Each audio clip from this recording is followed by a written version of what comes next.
Stellt euch mal das Gefühl vor, ihr leert gerade einen Papierkorb und eine Sekunde später schießt es euch durch den Kopf. Da war diese eine verdammt wichtige Datei drin. Das Hochzeitsvideo, die Masterarbeit, die einzigen Babyfotos. Pure Panik, oder? Genau für diesen Moment gibt es Datenrettungssoftware. Stella, einer der größten Namen auf dem Markt, hat mir eine Lizenz für ihre Profi-Software zur Verfügung gestellt und gefragt, ob ich sie mal testen will. Klar, kann ich machen, aber ein einfaches Review bietet uns keinen Mehrwert. Deshalb will ich wissen, ist die Bezahlsoftware wirklich so viel besser als die Tools, die man umsonst bekommt? Deswegen machen wir heute ein Duell.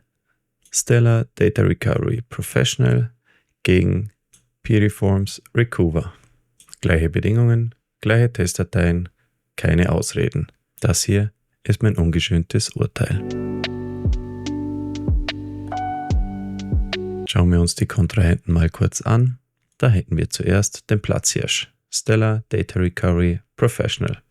Das ist die Bezahlversion, vollgestopft mit Versprechen, gelöschte Dateien, formatierte Laufwerke, verlorene Partitionen, sogar Rettungsversuche von PCs, die nicht mehr starten. Das hat natürlich seinen Preis, aber wenn es um unersetzliche Daten geht, ist der Preis ja oft erstmal zweitrangig. Und schließlich der Underdog, den aber jeder kennt, Recuva. Seit Ewigkeit die erste Anlaufstelle für alle, die schnell und ohne Kosten was retten wollen. Komplett gratis, keine Limits, aber kann ein kostenloses Tool in der Not wirklich mit den Profis mithalten? Nur damit es klar ist, Stella hat mir die Pro-Version kostenlos zur Verfügung gestellt. Dieses Video ist aber nicht gesponsert und niemand von Stella hat das hier vorher abgenickt. Ihr seht genau, was ich bei meinen Tests erlebt habe und die Meinung, die euch vielleicht überraschen wird, ist zu 100% meine eigene. Und nun zu den Spielregeln. Ich habe mir 4 typische Katastrophenszenarien für einen USB-Stick ausgedacht. Test 1. Der klassische Moment. Ich lösche gerade ein paar Dokumente oder Dateien und zack, ist das Falsche gelöscht. Das ist schnell passiert und der Standardfall. Test Nummer 2. Der Formatierungsgau. Ich jage eine Schnellformatierung über den kompletten USB-Stick. Der Punkt, an dem die meisten denken, jetzt ist alles für immer weg. Hier muss die Software zeigen, ob sie wirklich tief graben kann. Test Nummer 3. Die normale Formatierung. Wir werden uns ansehen, ob irgendein Tool auch nach dem normalen Formatieren noch irgendeine Datei ausgraben kann. Und Test Nummer 4. Der Härtetest. Wir simulieren eine verlorene Partition und den verlorenen Laufwerksbuchstaben und schauen uns an, was die Pro Tools wirklich drauf haben, wenn das Laufwerk nicht mal mehr richtig angezeigt wird. Test 1. Das Setup steht. Ein 16 GB USB-Stick, darauf ein Ordner, wichtige Daten. Darin sind Urlaubsfotos oder Videos. Zusammen sind das etwa 104 Megabyte. Ich markiere den Ordner und löschen. Und weg ist er. Die Panik kann beginnen. Zeit für die Retter in der Not. Recuva ist als erstes dran und ich starte das Programm als Administrator. Die Oberfläche ist, sagen wir mal, zweckmäßig. Kein Schnickschnack. Ich wähle die Dateien aus, die ich gerne haben möchte, hier in diesem Fall alle, und kann mir noch den Speicherort, wo ich etwas wiederherstellen möchte, aussuchen. Hier wähle ich den Stick aus, wichtige Daten. Auf der nächsten Seite werde ich dann noch gefragt, ob ich einen Tiefenscan durchführen möchte. Das möchte ich nicht. Ich will jetzt einfach nur eine schnelle Antwort haben. Und zack, die habe ich auch. Recuva zeigt mir gleich alle 4 Dateien mit einem grünen Punkt. Das heißt, sie können auch wirklich hergestellt werden. Und hier einen kurzen Stopp, denn es gibt wichtige goldene Regeln bei der Datenrettung. Wenn ihr Daten retten wollt, nichts mehr auf dem betroffenen Laufwerk installieren oder speichern. Jedes Byte, das neu auf die Festplatte geschrieben wird, kann die gelöschten Daten unwiderruflich überschreiben. Die Software auf jeden Fall auf einem anderen Laufwerk installieren, wenn zum Beispiel die Daten von Laufwerk D gerettet werden wollen. Deshalb Software auf einem USB-Stick installieren oder auf jeden Fall auf einem anderen Laufwerk. Und bei physischen Defekten, Klackern, Piepen, wenn die Festplatte mechanische Geräusche macht, hilft keine Software der Welt. Festplatte sofort ausschalten und in dem Fall hilft nur ein professionelles Datenrettungslabor. Hier gibt es verschiedene Anbieter, unter anderem auch Stellar. Ich wähle den wiederhergestellte Daten-USB-Stick aus. Sind die Daten wiederhergestellt, kommt eine kurze Meldung, dass wir doch auch upgraden könnten. Dazu kommen wir später noch. Jetzt schauen wir uns erstmal das Ergebnis an. Und dazu bewege ich mich auf den USB-Stick, auf den ich alles hergestellt habe. Und wir sehen 4 Dateien mit den richtigen Namen. Ich erstelle schnell einen Ordner auf dem Desktop und ziehe die Dateien rüber, um wieder Platz zu schaffen und um zu schauen, ob die Ordnergröße identisch ist mit dem Ausgangsordner. Gut zu sehen ist auch, dass die Namen gleich geblieben sind und nicht irgendwelche kryptischen Zahlen genommen wurden. Und wir haben hier 5 Dateien im Originalordner. Da ist wahrscheinlich noch eine Desktop-INI, die versteckt ist, aber ansonsten sind es genau auch die 103 MB, bis auf die paar Bytes, die noch fehlen, aus der versteckten Datei. Und noch eine kurze Kontrolle mit dem Video, ob es überhaupt abspielbar ist, aber das geht ohne Probleme.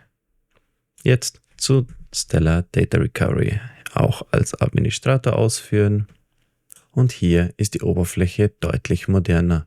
Man wird nett an die Hand genommen. Ich sage ihm auch, er soll alle Dateitypen suchen und wähle den USB-Stick aus, von dem ich die Daten herstellen möchte. Nochmal zur Kontrolle. Wichtige Daten ist immer noch gleich geblieben. Wiederhergestellte Daten habe ich gelöscht.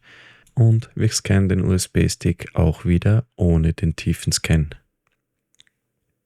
Es findet den gelöschten Ordner mit der richtigen Struktur und allen Daten. Zusätzlich hat es auch noch die System-Volume-Informationen rekonstruiert.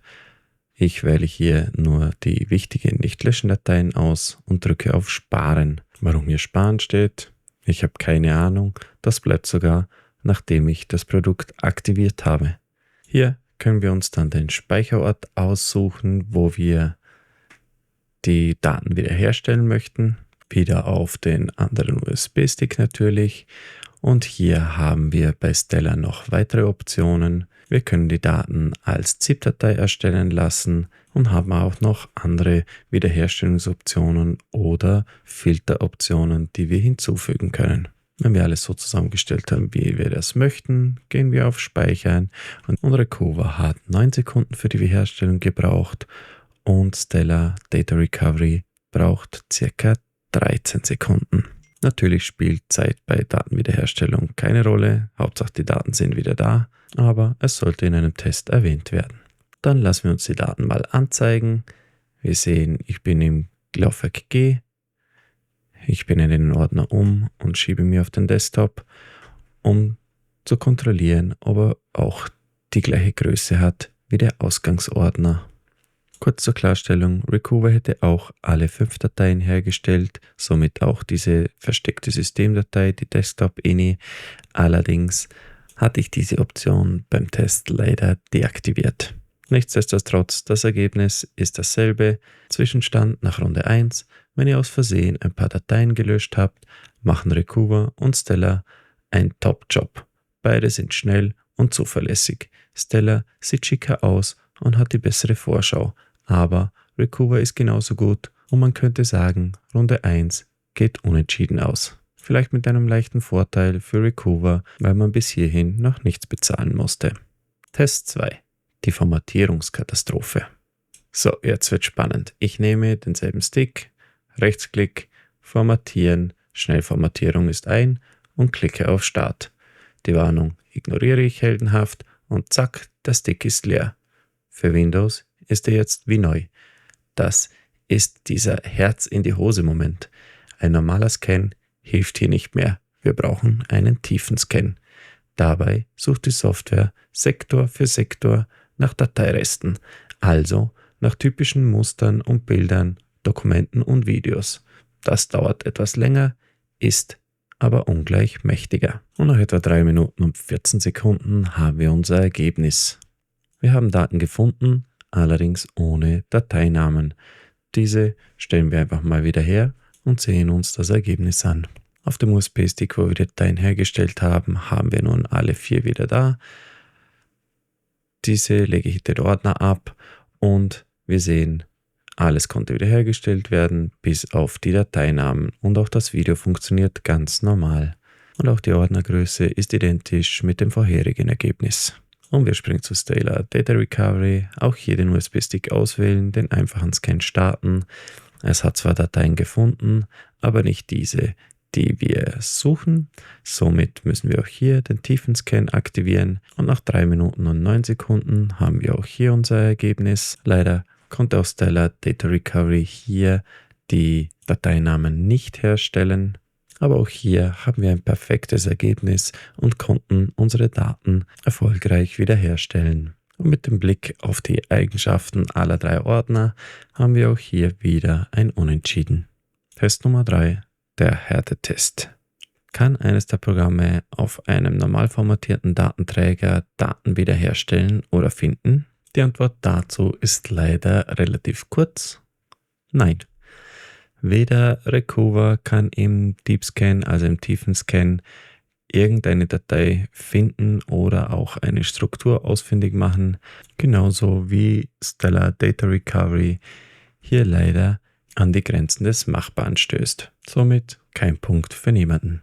Test Nummer 4 dreht sich um defekte Partitionen, gelöschte Partitionen oder nicht auffindbare Datenträger. Dazu entferne ich zuerst den Laufwerksbuchstaben vom USB. Diesen entferne ich und ich lösche die gesamte Partition. Somit sollte der Stick nun nicht mehr auffindbar sein.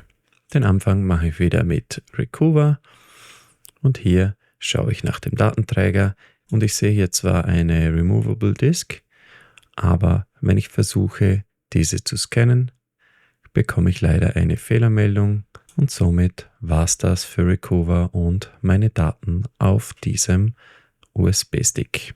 Laut Stellar können in der Professional-Version Daten aus verlorenen Partitionen und Daten aus nicht bootfähigen Systemen wiederhergestellt werden.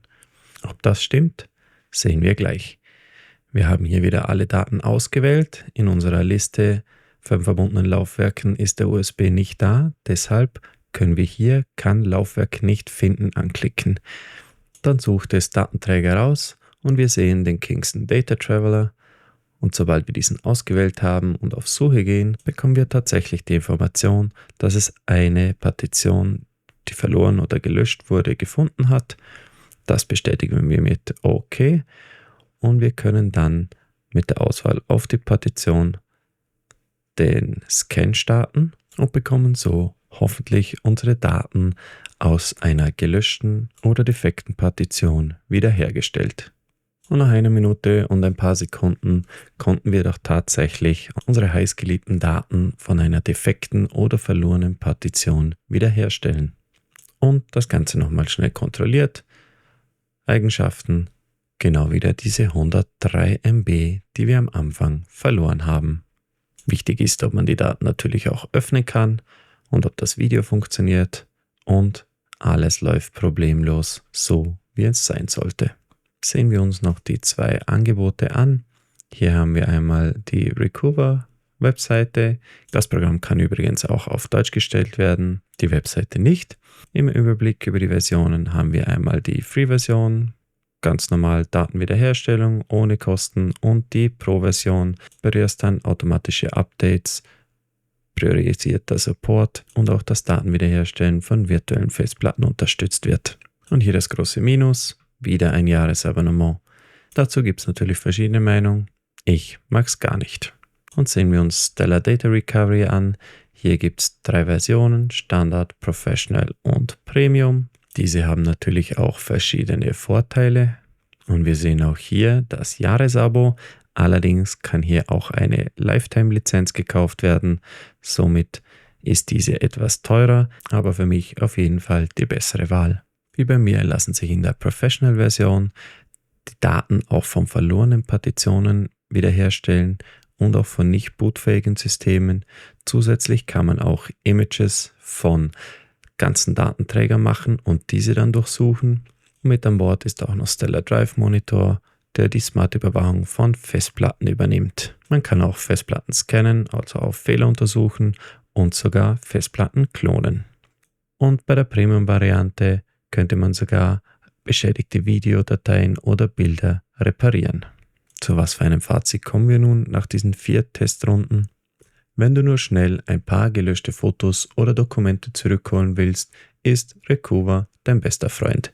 Es ist schnell, einfach, kostet nichts und erledigt den Job meistens super. Sobald es aber komplizierter wird mit verlorenen Partitionen, kommt es schnell an seine Grenzen. In dem wirklich fiesen Szenario hat Stellar Data Recovery Professional gezeigt, warum es Geld kostet und die Fähigkeit, eine komplett verschwundene Partition zu finden und zu scannen, kann den Unterschied zwischen Totalverlust und vollständiger Rettung bedeuten. Also, ist die Bezahlversion von Stellar wirklich besser? Jein.